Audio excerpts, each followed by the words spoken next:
Dad. Batiin niyo ang inyong mga katabi. Sabihin mo, saglit, itong sasabihin mo. Katabi, pinagpalang araw. Pinagpalang araw. Ako'y blessed na blessed. Ako'y blessed na blessed. Dahil katabi kita. Katabi kita.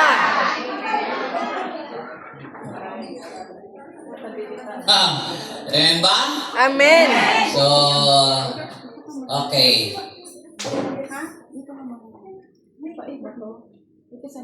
Praise the Lord. So,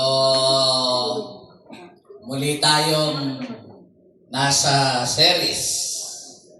Basa.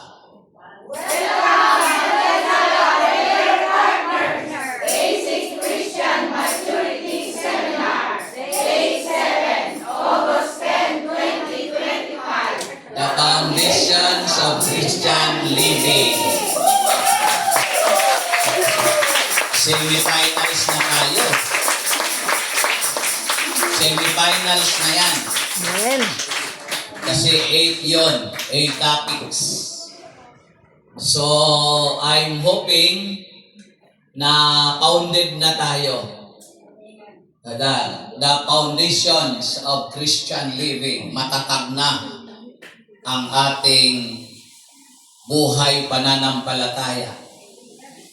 Dahil yung pinaka-basic na pag-unlad ng Kristiyano ay makakagraduate na tayo. Okay. So, sabayan nyo yung palakpak.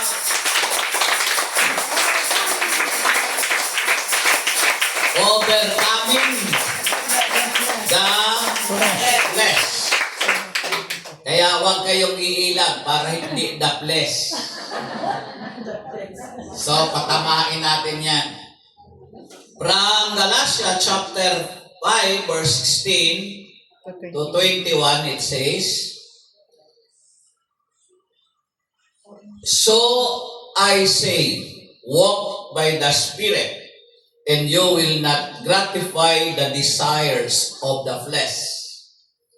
For the flesh desires what is contrary to the Spirit, in the Spirit what is contrary to the flesh. They are in conflict with each other, and so that you are not to do whatever you want. But if you are led by the Spirit, you are not under the law. The acts of the flesh are obvious: sexual immorality, impurity, and debauchery, idolatry and witchcrafts, hatred, scorn, jealousy, fits of rage, selfish ambition, dissensions, factions, and envy, drunkenness, orgies, in the like. I warn you, as I did before, that those who live like this will not inherit the kingdom of God. Clap your hands together.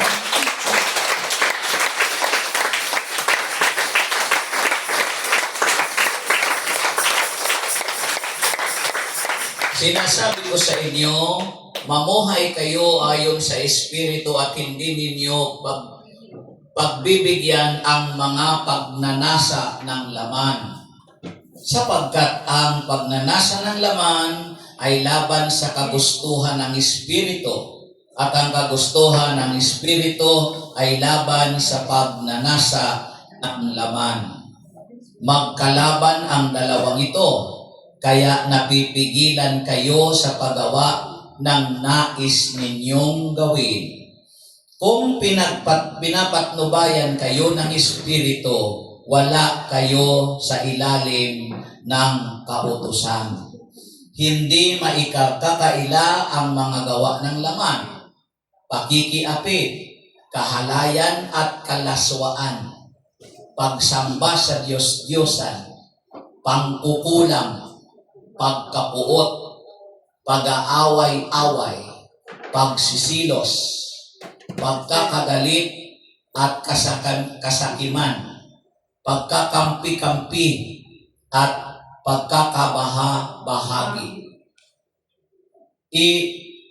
Pagkainggit, pagpatay, paglalasing, walang habas na pagsasaya, at iba pang katulad nito.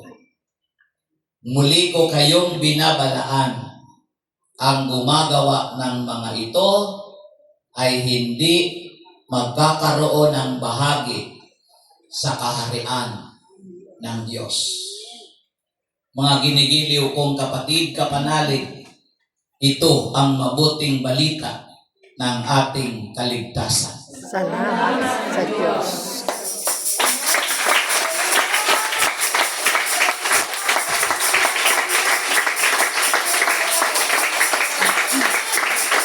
Palakpakan ang mabuting balita na ating napakinggan. Habang pumapalakpak, nire-relax ang sarili.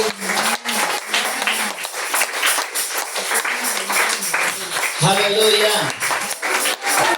Praise the Lord! Amen! Nasa mabuti ba kayong kalagayan? Amen! Praise the Lord! Kung ganon. Amen ba? Amen. Taas nyo yung dalawang kamay. Iwagay-way. Pero hindi, walang marinig, ano?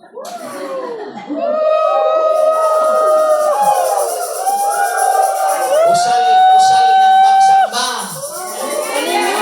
Iwagay-way, usal ng pagsamba.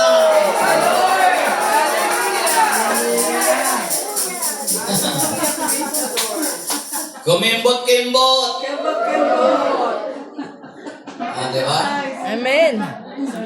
Okay na kayo? So, you may now be seated. Thank you, Lord. So, sabi ko sa inyo, the top 7 pang-pitong topics. At hindi ito tapusin natin ng 17. Ipagpapaliban natin yung last topic, which is the overcoming the work of evil. Kasi inauguration, an anniversary natin, celebrate natin dito. Kaya mag-topic tayo ng Thanksgiving on Sunday. So the next Sunday will be on 24. Yon yung ating final sa BCM. Mamaya i-announce natin, pag-usapan yung program natin next Sunday. Ito muna yung ating harapin. Okay? Overcoming the flesh.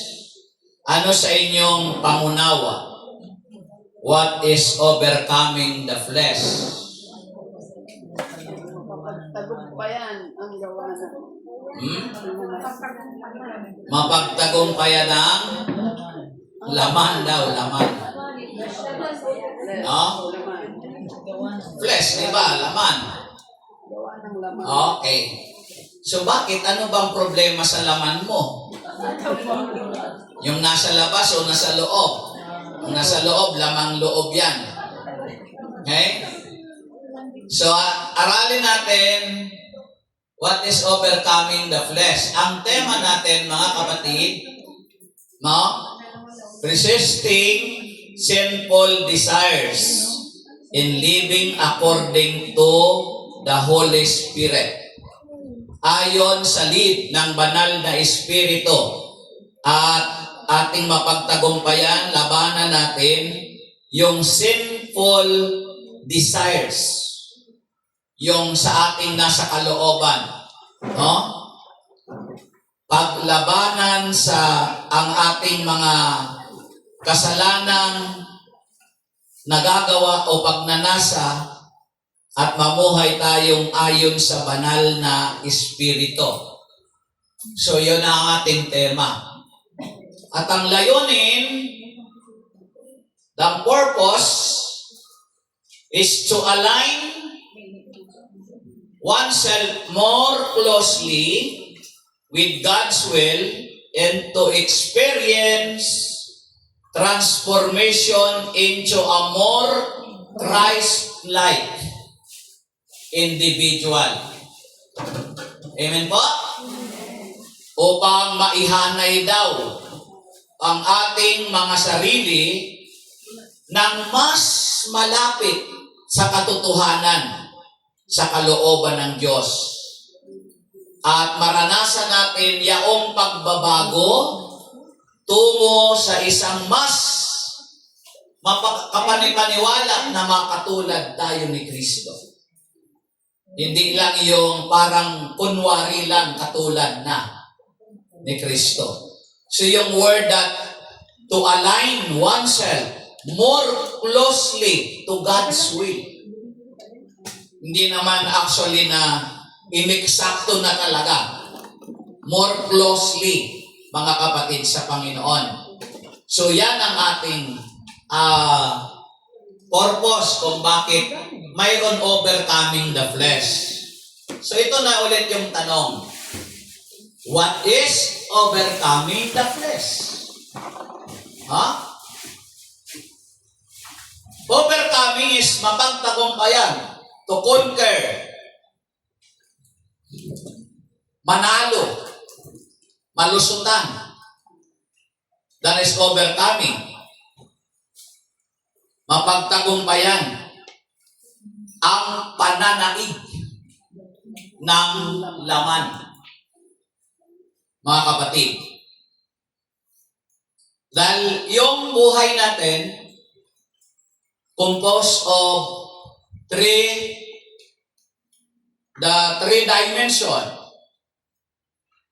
the spirit, soul, and body. Binubuo ito ng tatlo ang isang katauhan. May espiritu, may kaluluwa, at mayroon katawan. Ang spirit, ito yung access directly to the Spirit of God. Yung communication ng tao sa Diyos through spirit to spirit. Yung soul, mga kapatid, ito yung nagdadala ng feelings, pakiramdam. At ang pattern niyan, the spirit is the master, the soul is the steward. So yung steward, kung ang soul ang steward, sunod-sunuran siya sa master. Kung ang dong gusto ng master ipagawa, susunod si soul. Ano nga nakapaloob sa soul? Spirit, I mean, feelings, then ability to decide, to say yes or no, to cooperate. Yan yung life yung soul Kaya ka buhay kasi may kaluluwa ka pa. Kaya ka naglalakad kasi may buhay ka, may kaluluwa ka pa. In the body, ang kategory, ang body ang siyang alipin, slave. Because ito'y slave, wala siyang karapatan na magreklamo. At wala siyang karapatan na gumawa ng hindi ipinagagawa ng Spirit. Hello? Amen. Pero tantyahin at ating pag-isipan, sa mga oras na ito, sa sarili mo ba, yung master pa ba ang nasusunod? Sinusunod pa ba ng soul, ng pakiramdam mo, ng iyong desisyon, yung utos ng master? Sumusunod pa ba ang slave ang katawan mo? May mga pagkakataon na nagagawa ng katawan mo pero labag sa konsensya mo. Hindi po pwedeng ako po ang mag-amen. Kung kayo po ang mag-preach, ako po ang mag-amen. Napansin niyo ba yun? Screening muna natin ang ating sarili. Mayroon kang gustong gawin because you know na ang gagawin mo ito is to glorify the name of God. Amen. Gusto mo itong gawin because you know. Ito yung ipinipiglas ng Master, ng iyong espiritu, na kapag ginawa mo ito, alam mong mapararangalan mo ang Panginoon. Pero ang tanong, bakit hindi mo ito nagagawa? Kasi ayaw sumunod ang slave. Na ang nakakakita ng ginagawa mo, ang nakikita sa ginagawa mo ay action ito ng katawan. Amen po? Amen. So, kung may ginagawa na yung katawan mo ng iba, that body is what we call flesh. Hindi mismo yung flesh na ginagawa itong katawan natin, itong kamay natin, itong mata natin. But the idea, yung lahat ng idea. So, mga kapatid, it's about choosing to live according to the Holy Spirit in God's will, rather than being controlled by one's own desires. Amen. Dapat ang pagpapasyahan mo, mga kapatid, at ang pipiliin mo ay mamuhay ka ayon sa pagkilos ng banal na Espiritu. Masunod ang kanyang kalooban. Ito yung pagpipili natin. Piliin natin na mamuhay ayon sa banal na Espiritu, kalooban ng Diyos, na sa halip na kontrolin tayo ng ating mga sariling pagnanasa. Amen. Ayon sa banal na kasulatan ng Hebrews o ng Roma chapter 8 verse 5, basa, ang mga ay walang pinapahalagahan kundi ang mga bagay na ukol sa laman. Ngunit ang mga namumuhay ayon sa Espiritu ay nagpapahalaga sa mga bagay na espiritual.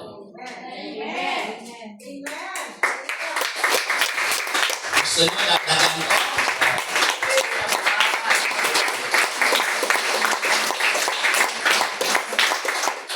Kaya ikaw mismo makakasuri, malalaman mo, mga kapatid, ang namumuhay ayon sa mga hilig ng laman ng ating katawan. No?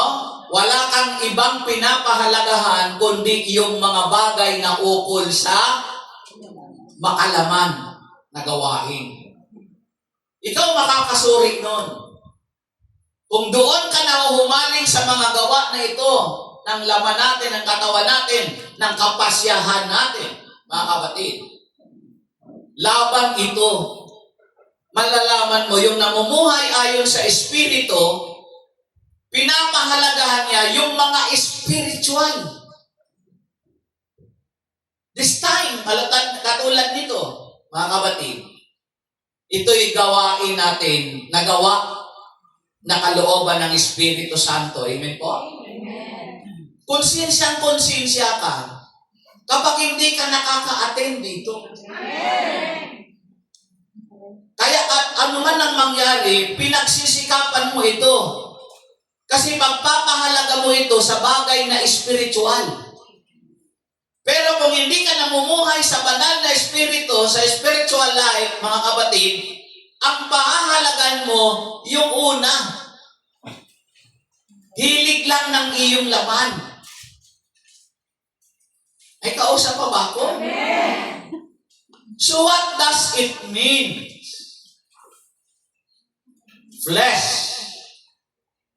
Ano ba ang ibig sabihin, mga kapatid? The sinful nature within believers that opposes the Spirit of God. Sinful nature. Kung sinful nature, parang minsan nakahana yun sa nagagawa mong palagi kasi manirisim ko na ito eh. Pinakyot pa, manirisim. Pero nakagawian mo na.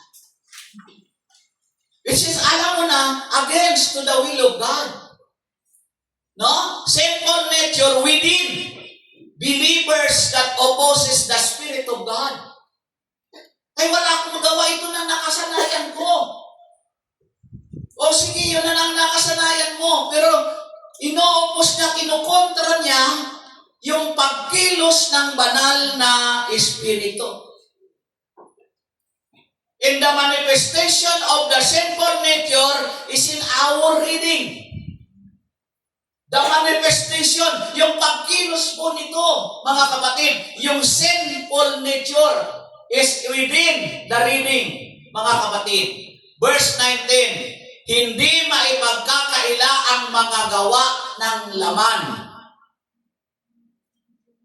Nandiyan ba kayo? Amen. Pakikiapid. Sandali. May oras pa tayo. Pakikiapid. Ano yung ibig sabihin ng pakikiapid?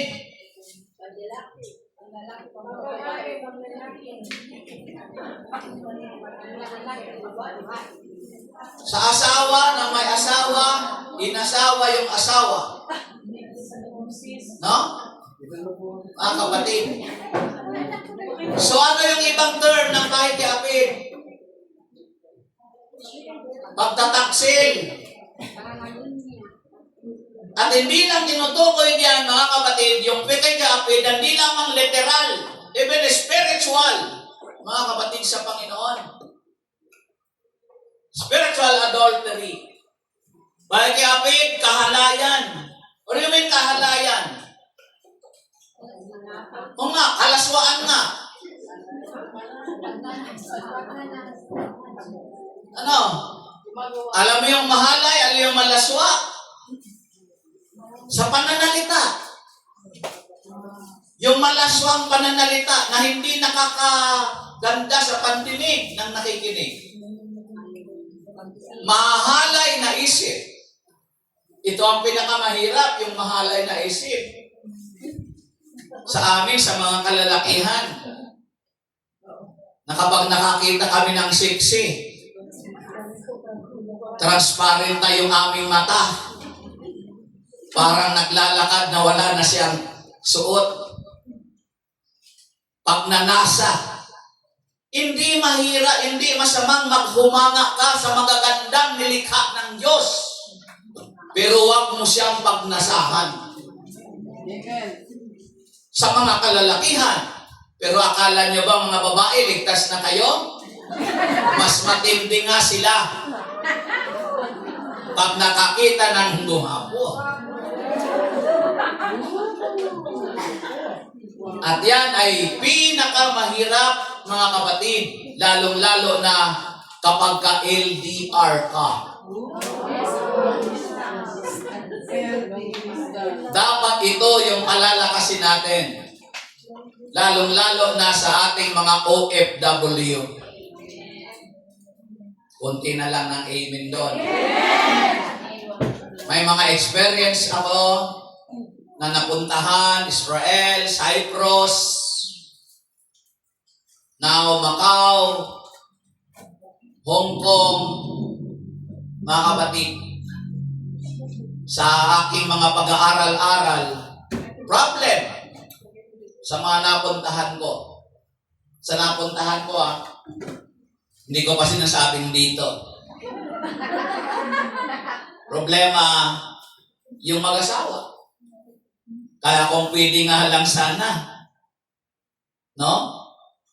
kung maklaim ko sana ang milyones dolyares, pauwiin ko na lahat sa Pilipinas. Huwag lang magkalayo ang mag-asawa. Yan ang more struggle. Kaya, kailangan tayong magpatatag. At napakasarap na tayo ay napabilang sa mga anak ni Yahweh El Shaddai. Tapos kasi yung mga problemang yan, pagkasama mo ang Panginoon, we can overcome all the work of the flesh. Kalaswaan, pagsamba sa Diyos-Diyosan. Yan, natalakay na natin minsan yan. Yung mga Diyos-Diyosan na yan. Pag sa ibang mga pangaral, no? Out of the Catholic, ang tinutukoy lang nilang Diyos-Diyosan, yung mga santo natin, yung mga rebulto natin, na inaaway talaga nila yan sa atin. Grabe ngit-ngit galit nila sa mga santo yan, sa mga image na yan. Gusto nila yan ipaduro. Kala mo naman sila ang bumili niyan. Huwag na natin silang pakialaman yan.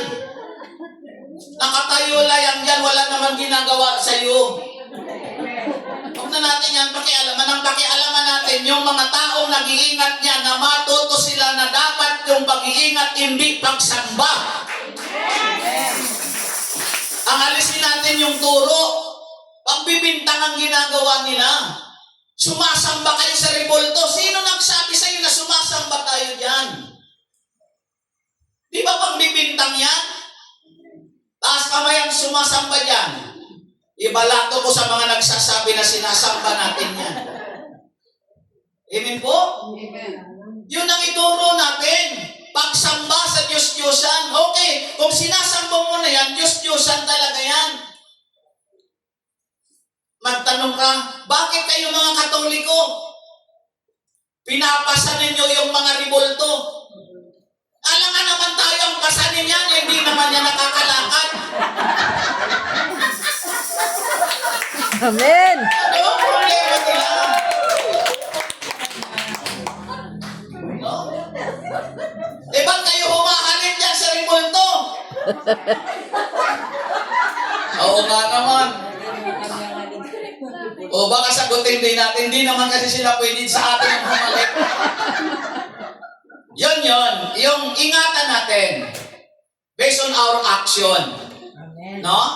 Hindi naman talaga yung ginawa, dinisplay yan para paghahalikan natin. Okay lang, wala akong problema dyan. Hindi naman ako kayo naman Kung bumahalik kayo dyan, pero ang tanong, yung mga buhay na kasama mo sa bahay, nakahalikan mo ba sila? Kung mayroon silang celebration, yung nanay mo, yung tatay mo, yung kapatid mo, nahalikan mo na ba sila ng pagbati, nasabihan mo ba silang I love you? Hindi, minsan kasi nakapaloob sa atin yung agitan, awayan, pag-aaway-away, pagsisilos, pagkagalit. Kaya magkakagalit sila doon. Tama ba yun? Hindi sila mapagbigyan ng atensyon, hindi natin sila maibig, hindi natin sila mamahal, hindi natin sila mahadkan, hindi natin sila mayakap. Pero yung rebulto, halik-halika.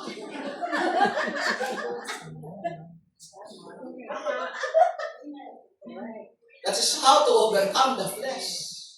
Mga kapatid sa Panginoon. Amen po? Amen.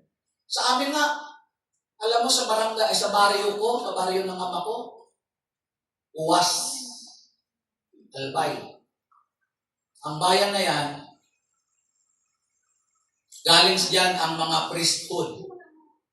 70% ng priesthood. Bayan yan. Hindi diyan pinahintulutan ng sinihan. Wala diyan sa bayan na yan dati ng bear houses. Hindi allowed. Grabe ka. Religious town, mga kapatid. Ako ilan ang kamag-anak kong kaparian, mga anim. No?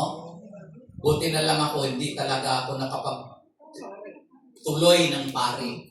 Ay hindi pala mabuti. Hindi lang talaga ako pinalad makapagpatuloy. Kasi itong mga kapatid kong mga babae, nung nagsakristan ako, panay sila discourage. Sa gwapo mong yan, ang papari na. Bakit may question ba kayo? Bakit ganyan ang reaction niyo? Hindi kayo makapaniwala? Ganon? Sabi nila sa akin, dinidiscuss, huwag kang magpari. Kapogi mong yan, magpapari.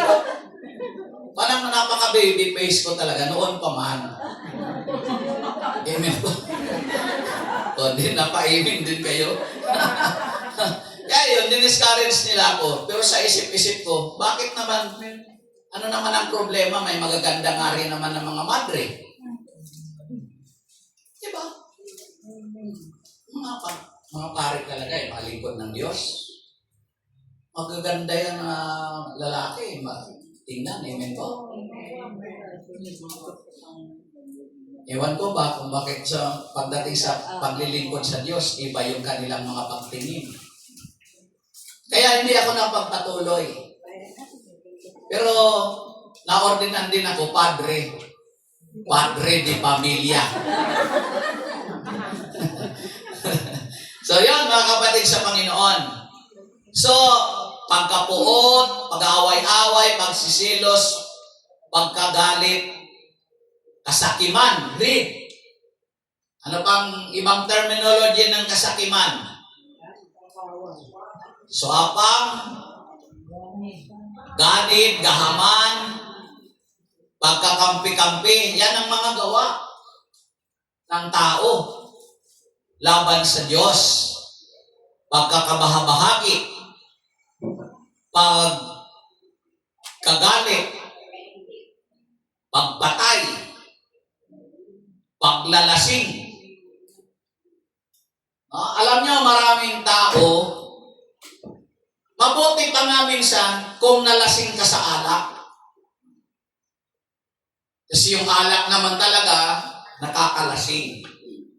Pero ang pinakamahirap, ang malasing ka sa posisyon, ang malasing ka sa yaman, ang malasing ka sa kayabangan, at ang malasing ka sa lahat ng bisyo sa buhay.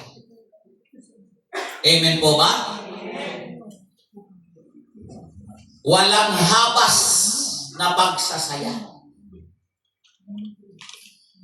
Yung pagsasaya na wala ka naman aanihin. Yung pagsasaya na, yung worldly na pagsasaya na, pinalitan mo pa yung gawain ng Diyos, yung fellowship ng Diyos. Mas inuna po ba yun? Kasi yun ang gusto mong nagpapaligaya sa iyo. At kung wala doon sa lahat na binanggit ko yun, wala tayo doon, wala ka doon ni isa, nakalaya ka na. Pero baka nandun ka sa iba pang katulad nito. Kung hindi ko nabanggit doon, baka nandoon sa katulad nito. Ano yun? Hindi ko na alam yun. Nandyan pa ho ba kayo? So, malinaw po sa atin ngayon na ito ang mga kailangang mapagtagumpayan natin, ang mga gawa ng laman. The work of the flesh. Kaya kung umiiral pa yan sa atin sa buhay natin, yung verse 19 to 21 na yan, mga kapatid, sa Panginoon. Yan yung kinakailangan nating mapagtagumpayan. Now, how to overcome the work of the flesh. Sino gusto mapagtagumpayan yan? Hindi ba? Saglit lang.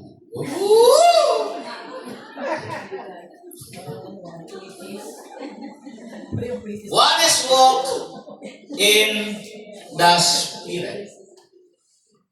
Lumakad tayo, mamuhay tayo ayon sa banal na Espiritu. Kaya napansin nyo, capital letter S, Spirit. In Galatians chapter 5, verse 16, nangyari. Basa. Sinasabi ko sa inyo, mamuhay kayo ayon sa Espiritu at hindi ninyo pagbibigyan ang mga pagnanasa ng laman. So mamuhay tayo ayon sa Espiritu.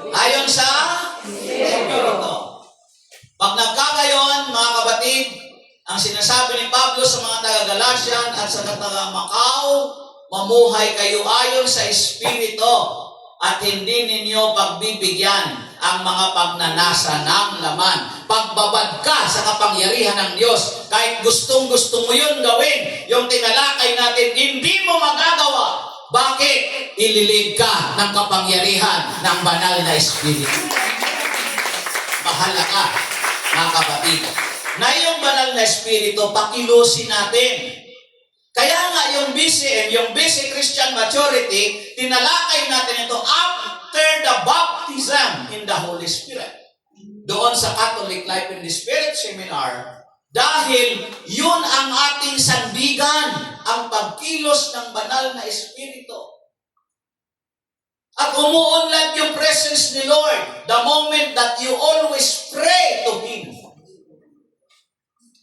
Kahit sa konting kibot nananalangin ka, sa anumang ginagawa mo nananalangin ka, sa araw-araw nananalangin ka, hindi ka iiwan at lulubayan ng banal na Espiritu. Pero kung wala ka ng panalangin sa buhay mo, bagsak, mahina ka. Amen ba? Amen. That is flesh versus spirit, mga kapatid. Laban yun. May battle. No, may laban, the flesh versus spirit. And this is a constant battle between the desires. Desires of the flesh. Yung balak ng iyong, ninanasa ng iyong laman. The sinful nature. Mga kapatid. In the desires of the spirit, the God's influence na tinutukoy, mga kapatid. That is the God's influence, the desires of the Holy Spirit. Okay. The flesh, weakness. While the spirit is willing, the flesh is weak. Gustong-gusto ng Espiritu tumulong. No?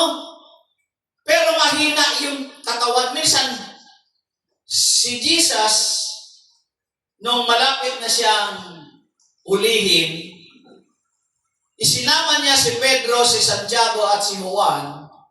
Pumunta sila doon sa Garden of Gethsemane. That Garden of Gethsemane, when I was in Israel, ipinasyal ako doon, kasama ko ang guide ko, ang tour guide ko, si Father, yung pari. Sa kasobrahan ng excitement ko, pagdating ko doon sa gitna ng halamanan ng Garden of Gethsemane, naghanap ako ng puno ng olive. No? Nang nakakita ako ng olive, pumunta ako doon, sabay tanong ko kay Father Ison, Father, saan dito si Jesus lumuhod na nanalangin? Sabi niya, Brad, yan ang bagay na wag mo akong tanungin sa bagay na hindi ko alam.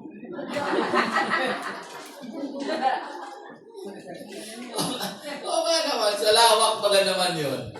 So, nakapasok ako doon sa ginawa na ng temple. Yung old tree, nandun pa yung old tree ng olive tree. Nang si Lord manalangin doon, iniwan niya yung kanyang 3 alagad sa di kalayuan.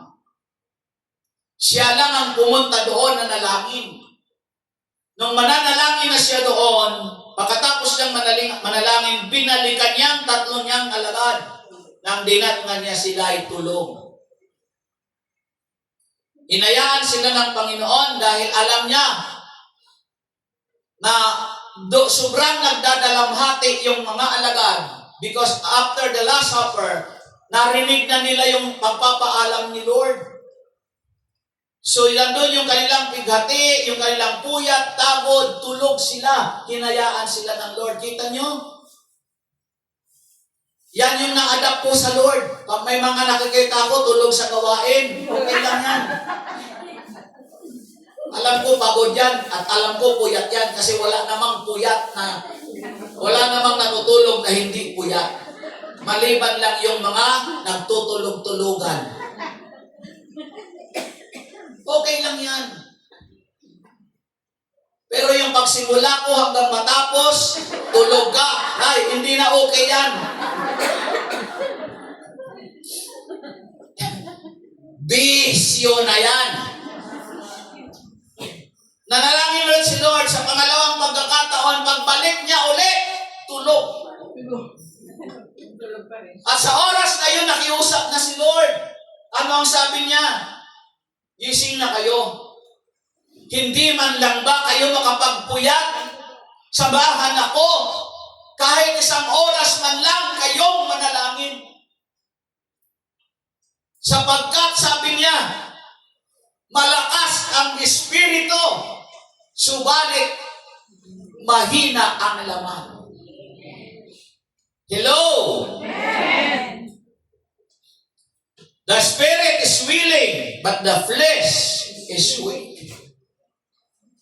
Kaya sabi niya sa Matthew chapter 26, verse 41, magbantay kayo at manalangin upang huwag kayong madaig ng tukso. Ang espiritu'y nakahanda, ngunit ang laman ay mahina. Amen. See, kung gaano kahalaga ang panalangin. Pag may mga bagay na natutokso ka na, sa halip, nasakmalin mo yung tukso, manalangin ka na. Amen. Pag inaatake ka na ng kalungkutan, manalangin ka na. Instead na, kapag lungkot ka na, magpapatugtog ka pa rin ng mga music sa kwarto mo na mag-isa ka lang. Nasasaktan ka na nga, tapos pakikinggan mo, aray nako, ay sakit naman ang ginawa mo.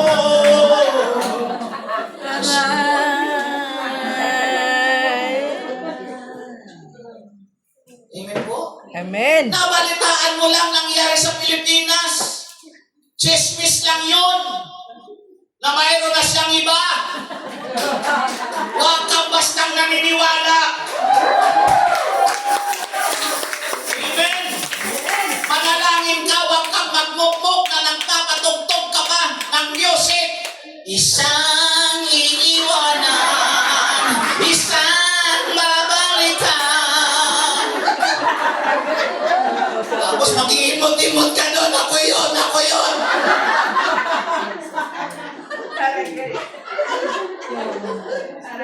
Hindi ba kaya problema mo na siya? Problemahin mo ba?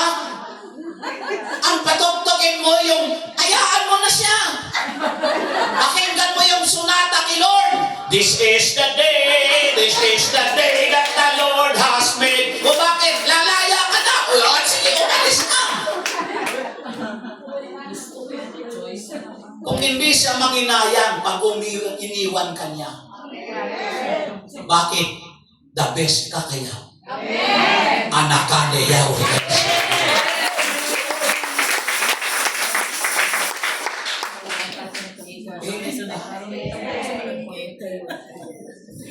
Yun ang kahinaan ng flesh eh. Diba? Buti nga minsan mayroon na akong ka-text. Mag-isa ka lang dyan, Brad. Ako lang dito mag-isa. Sabi-sagot sa akin, hindi, Brad, kasama mo si Lord. Akala mo naman, di ko alam na kasama ko si Lord.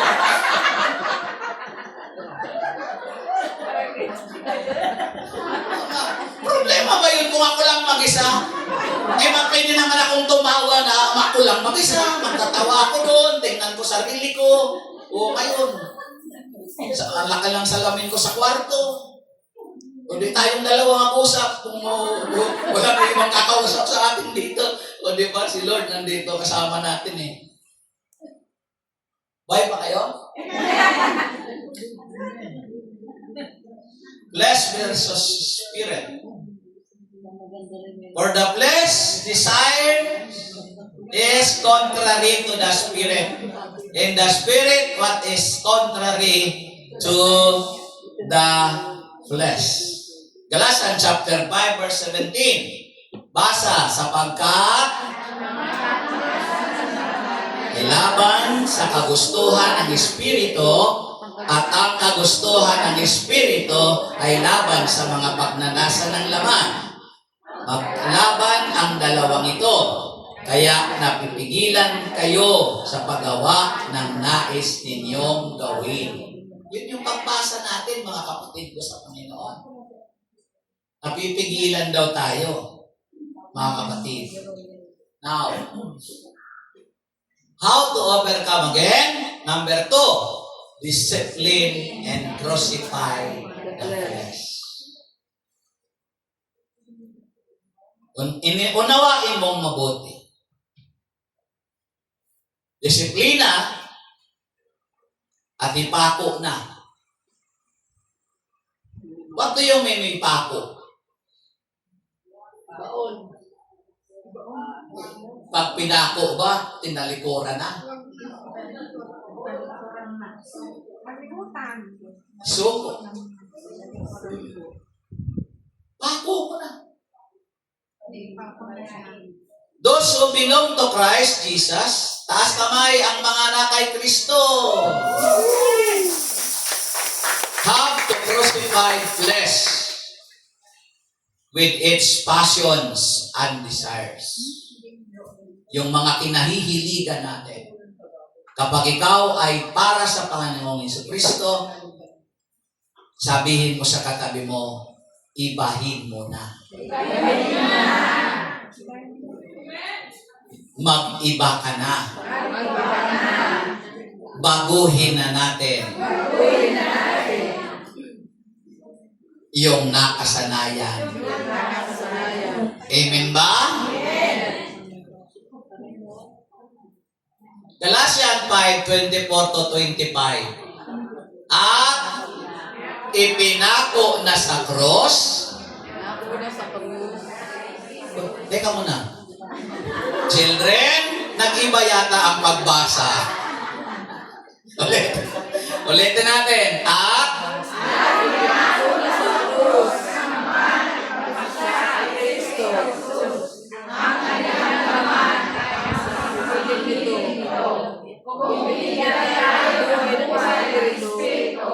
mamuhay din tayo ayon sa Espiritu.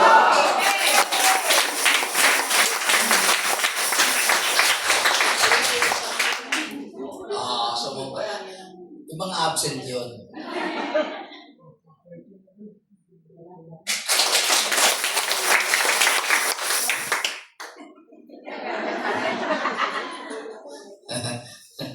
Di ba, mga kapatid sa Panginoon? Ipinako na tayo sa krus. Tayong mga nakipag-isa kay Kristo. No? Sinundan pa yan ng Romans eh. Mga kapatid, children, ulit. Pag inumpisahan ko, yung susunod na word, yun na yun sa inyo. Mga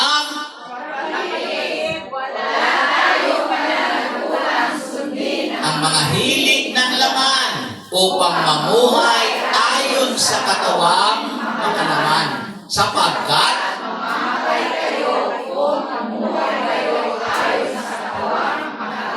ngunit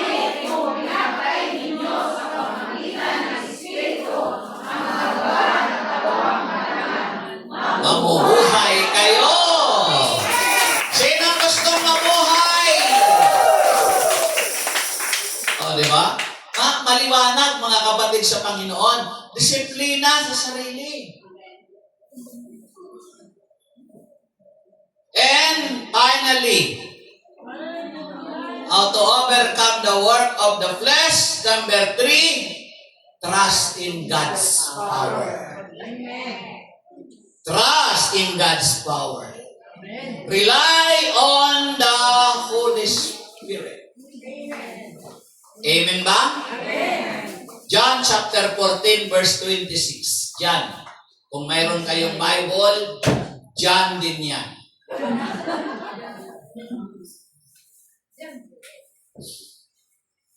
Ngunit ang patnubay sa pangalan ko ang siyang magtuturo sa inyo ng lahat ng bagay at magpapaalala ng lahat ng sinabi ko sa inyo. Yan ang kahalagahan ng nananangan tayo sa pagkilos ng banal na Espiritu. Nanangan tayo sa Kanya. Kasi siya yung nagpapaalala sa atin. Kung hindi mo na naaalala ang mga turo ng Diyos, iniwan ka na ng banal na Espiritu. Which is, sa aking buong paglilingkod ng almost 34 years, wala pa akong nalamang iniwan ng Espiritu ang kanyang mga anak. Minsan, tayo ang nang-iwan. Hindi tayo niya iniiwan eh. Amen po? Amen. Pangako ng Diyos yun eh. Pangako ni Kristo yun. Ang isa pang patnubay, ako'y aalis, ako'y babalik sa aking pinagmulan. Iiwan ko ang isa pang patnubay na makakasama-sama nyo sa buong buhay nyo hanggang sa dulo ng sanlibutan. Amen. So brothers and sisters, this is how we recognize that overcoming the flesh is not something you can do on your own strength. Hindi po natin magagawa ito sa sarili nating lakas, but through the power of the Holy Spirit. Amen. By trusting Him. Lubos tayong magtiwala sa Kanya. Amen po ba? Amen. Have faith in God's promises. Amen. Marami na akong nakilalang mga pamosong tao. Ang dami na nilang pangako na binitawan. Pero ang mga pangakong yon, hirap paniwalaan kasi walang natupad. Saan at kanino nagsimula ang I shall return? Makabalik ba? Hindi. Sino ang mga nakasama ni MacArthur? Si Magellan? Si Lapu-Lapu? Saan sila bumagsak? Saan sila pumunta? Saan sila dumaong? Sa Mactan, Cebu. At sino ang pumatay kay Lapu-Lapu? Hindi ko alam. Kasi Hindi ko alam. kita mo, tatalino nyo. Isda na kaagad ang nasa isip. Sila yung nangako. Ang dami lang nangako. Pero mga makigiting, namatay, pero tuluyan ang hindi nakabalik. Pero ang kilala ko, nakilala nyo din, namatay, pero muling nabuhay. The mystery of our faith. Ano yung misteryo ng ating pananampalataya? Si Kristo'y namatay, si Kristo'y nabuhay, wakas ng panahon. Naniniwala kayo doon? Majority sa tatlo, nangyari na. Namatay ba siya? Sino naniniwalang namatay siya? Eh bakit yung iba alanganin? Sabi niya, ano kaya? Taas kamay ang naniniwalang namatay si Lord. Pagkatapos mamatay, pinilipin muna. Shortcut naman kayo magkwento. Ibig sabihin nung namatay sa cross, pagbaba na buhay agad. Nilibing muna. Pinaniwalaan nyo ba yun na nilibing? Ilang araw? Ilang gabi? Naghirap na kayo ngayon sa Biyernes nilibing.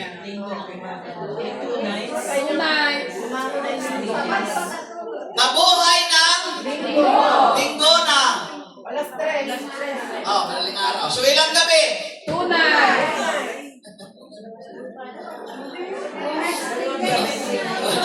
3 days and 2 nights. Di ba? Pagkatapos na buhay, tama? Yan ang mystery of faith. At pagkatapos mabuhay, anong ginawa? Umakyat sa langit kasi wala naman pwedeng umakyat sa lupa. Sa langit alaga. Pag-akyat ka sa langit at nangakong bumalik na ba? Uimin daw, bumalik na.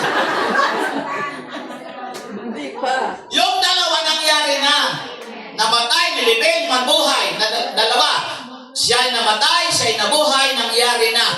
Yung babalik, di pa nangyayari. Na dapat mong paniwalaan kung yung dalawa nangyari na, yung pagbabalik niya, gaganapin niya yun. Hindi siya nagsisinungaling. Paghawakan mo, have faith in God's promise na babalik siya. Kung babalik siya, ang tanong, iba naman yung sabi niya.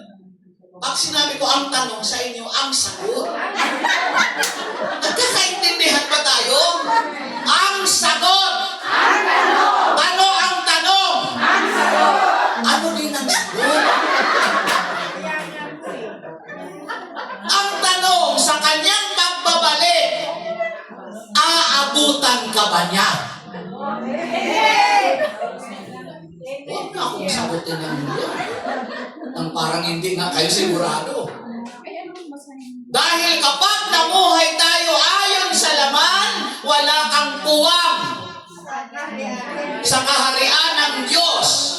Paano kanya babalikan at susunduin? Ang pagbabalik niya dito, hindi upang mamatay muli, kundi upang ikaw ay igay, kunin, dalhin sa kanyang kaharian. So dapat lang na mapagtagumpayan natin ang gawa ng ating laman. Have faith in God's promises. Believe God is faithful to help you overcome sin, in that He will not give you more than to what you can give. Sa hindi mo makakayanan, sa hindi mo kayang dalhin, hindi niya pahihintulutan na ito'y ipadala sa iyo, mga kapatid ko sa Panginoon. Maniwala ka sa Diyos. Hebrew chapter 10 verse 23. Magpakatatag.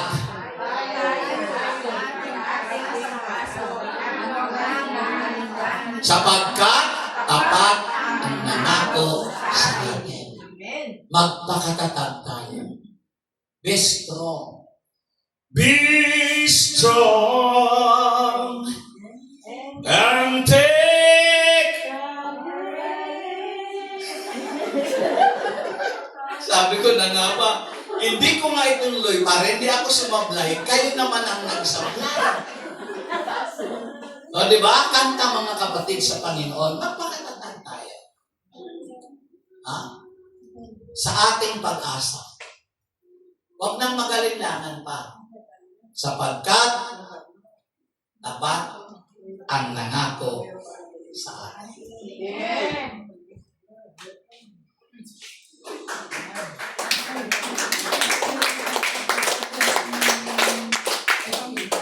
Conclusion. Naalala niyo yung conclusion? Anong kaibahan sa opinion? Conclusion, you cannot be able to enter. Because conclusion. But opinion, you can inherit. You can go inside. Opinion. Oh, let's go on the conclusion. Mga kapatid, the overcoming the flesh is an ongoing battle. Take heart the word battle. Laban. Nagpapatuloy. Ongoing yan, mga kapatid. Amen ba? Amen. This is not a one-time event, but a lifelong process of spiritual growth and transformation. Again, transformation, not transportation. Di siya one time. Nasa isang iglap lang. Napaglabas natin dito sa binyo, meron ka ng transformation. Process. Lifelong process. Para sa ating paglago spiritually. At sa ating pag-iiba, pagbabago. It requires constant fellowship, self-discipline, and continual dependence on the Holy Spirit. Take heart the word. Constant fellowship. Hindi absent fellowship. Constant fellowship. Amen po? Amen. Self-discipline. At buong puso tayo magpatuloy na tayo ay nakadepende sa pagkilos ng banal na Espiritu. Amen.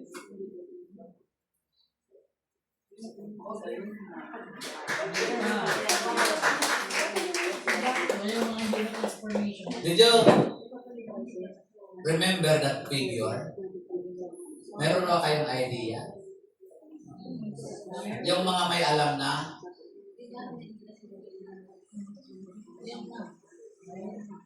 the burning bus. Anong ginagawa ng burning bus sa ilang? At si Moses, nang makita yon, si Moses po yan. Nung una, nakakala ko bakit may tuka. Si Moses palaguman ito. Nasigaw siya. At narinig niya, Moses, Moses, take off your sandals. Because this is a holy ground. The moment na nariyan yung banal na Espiritu is a holy ground. I believe this place is a holy ground. Amen. Si Moses, sinabihan ni Lord ni Yahweh, take off your sandals. Alisin mo ang sandalyas mo sapagkat banal ang lugar na ito. Imagine sa ilang, yung sandals siya pinaalis because holy. This is holy ground. Sa atin, ano yung sandals? Ano yung pinapaalis ng Lord sa atin? The work of our flesh. Because kapag nasa teritoryo tayo ng Diyos, kapag pag-aari na tayo ng Diyos, all that grounds is holy ground. Amen? Amen. Hindi ako susuko. Sabihin niyo nga po. Hindi ako susuko. Ipagpatuloy ko ang laban ko.